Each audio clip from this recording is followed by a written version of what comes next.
And welcome back, everybody. I hope you have a good weekend as we move into the weekend.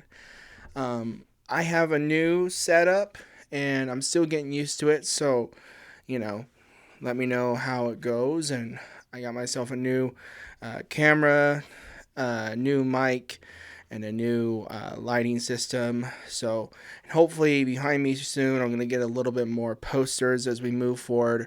But other than that, it is just good to be back with all of you guys. I hope you enjoyed my late review for The Mandalorian and Grogu. Um, Ultimately, I decided to go with that one for the last weekend that I posted. And so, seemingly, you guys enjoyed that. I wanted to say real quick before we get into my review for this week that shout out to all my subscribers. I saw recently YouTube Studio let me know that a good chunk of my subscribers are from Canada. So if you're from Canada, let me know in the comments below in this video where you're from. I love to hear from all of my viewers. A lot of you are not subscribed. In fact, a good chunk of you aren't. So if you could do me a solid and just drop me a subscribe, that would mean a lot to me.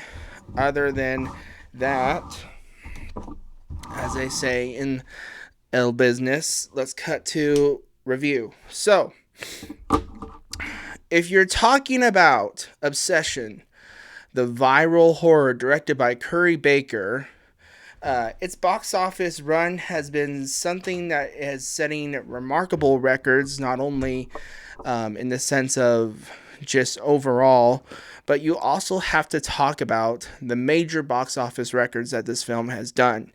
Now, ultimately, I will get into my review of this film, but first, I want to talk about This movie is the highest-grossing film ever acquired at a film festival. Obsession recently surpassed the record previously held by Fahrenheit 911, becoming the biggest festival acquisition box office success in history, which is something that I had in my notes that I wanted to talk about. So, it is the cheapest movie to reach number one at the U.S. box office in 17 years. Um, with a production budget reported around $750,000 to $1 million. It became the lowest budget film to top the domestic box office since Paranormal Activity. And so that has, extraordinary weekday legs throughout this early summer and late spring run that Obsession and Backrooms have shared the top two spots just heading forward.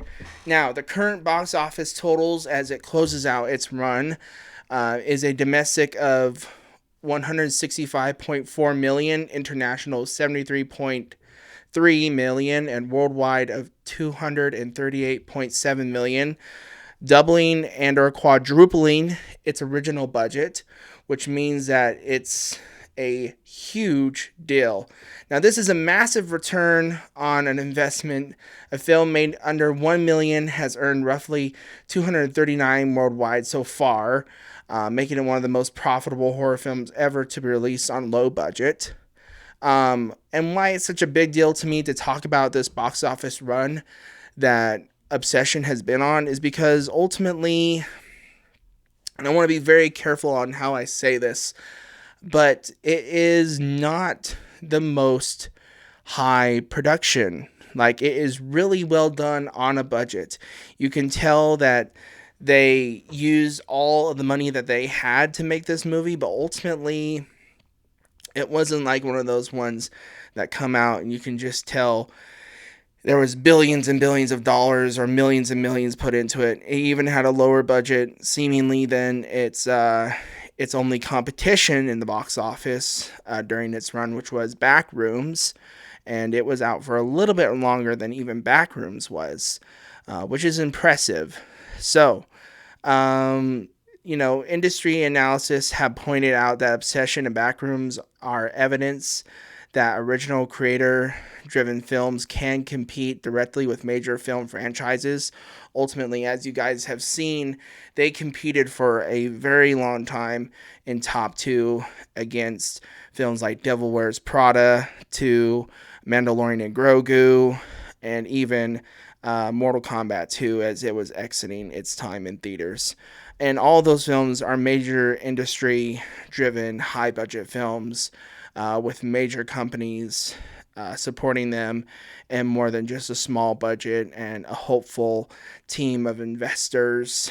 And ultimately, that's what makes this film so impressive, is because the movie's success has been fueled by ultimately word of mouth, TikTok buzz, repeating views, and strong audience reactions to um, really amazing direction, uh, casting, and ultimately a film that will live on as one of the better indie horror films ever made, in my opinion. For a movie that started as a teeny independent horror project, its run is already being compared to legendary sleeper hits like The Blair Witch Project and Paranormal Activity, along with all the other creator-made movies this year with Backrooms and Iron Lung, totally smashing everybody's expectations of what independent creators could ever do at this level. This film has surpassed all those things, and so I feel like that's the only way I could appropriately talk about this film before I got into a review.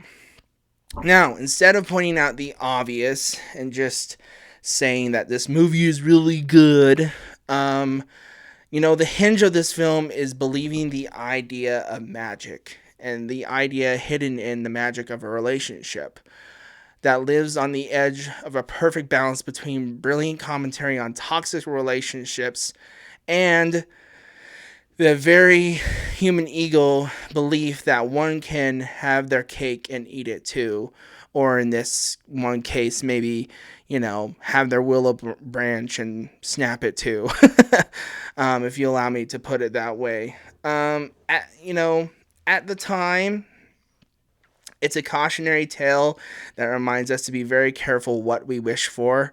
The film explores obsession with perfection and the pursuit of an ideal life. Obviously, it does both of those things extremely well. It uses its tools extremely well, and the way that it engages its audience is through maybe not the most jump scare-esque horror, but more of a social, more of a, relational horror than anything else. More of a situational horror film than, maybe your typical run-of-the-mill psychological thriller. It's more of a horror film that leans towards what if instead of the idea of how can we make this, into a monster film. Now, one thing I love is that the director, Curry Barker, did say initially in his interviews for this film that he was not going for demonic at all with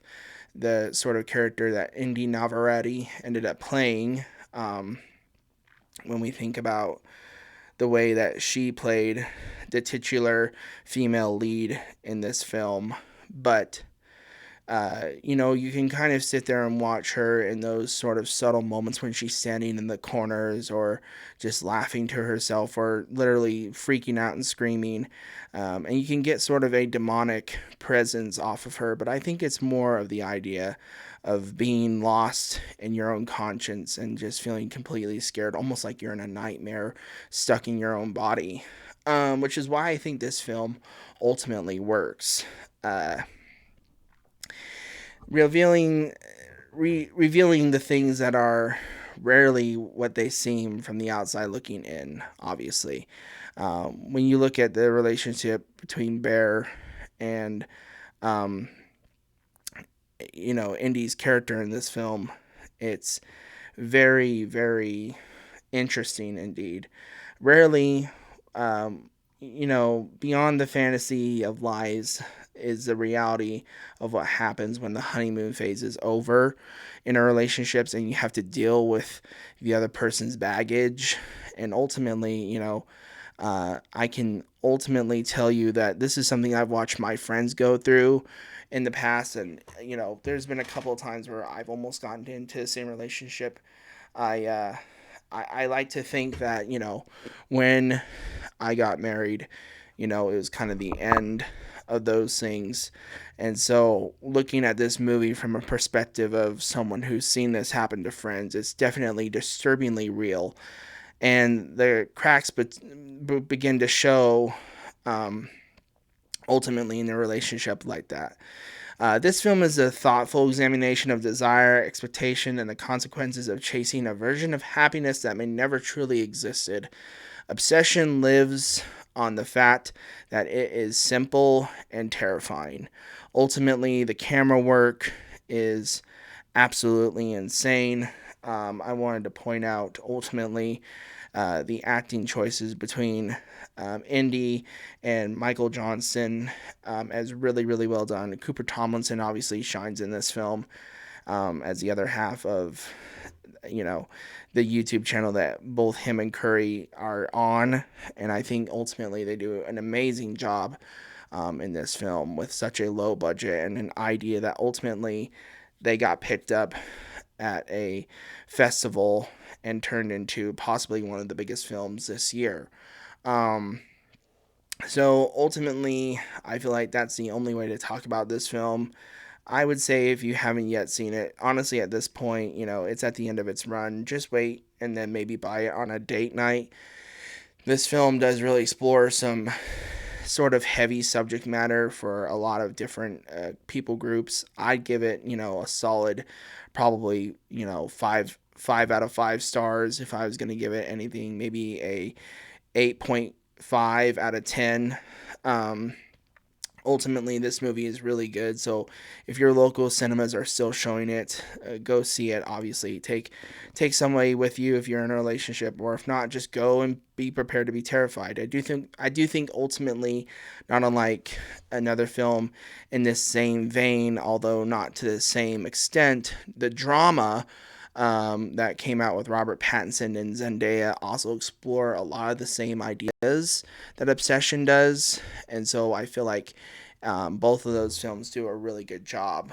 And so you just have to go into this film knowing what you're going to get. And so, but other than that, I think that's about all I have to say on this film. Like I said, shout out to all my viewers and subscribers. If you're not subscribed, please consider subscribing. Comment down below. Let me know if you've seen Obsession and what you thought of it.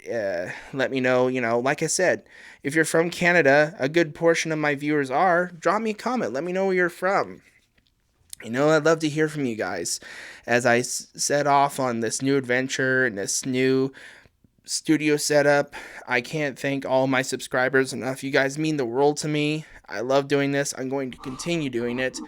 Um, Even if the only time that I ever get to see you is at the movies, at least we have the hope that I will see you at the movies. All right, thanks, guys. Peace out.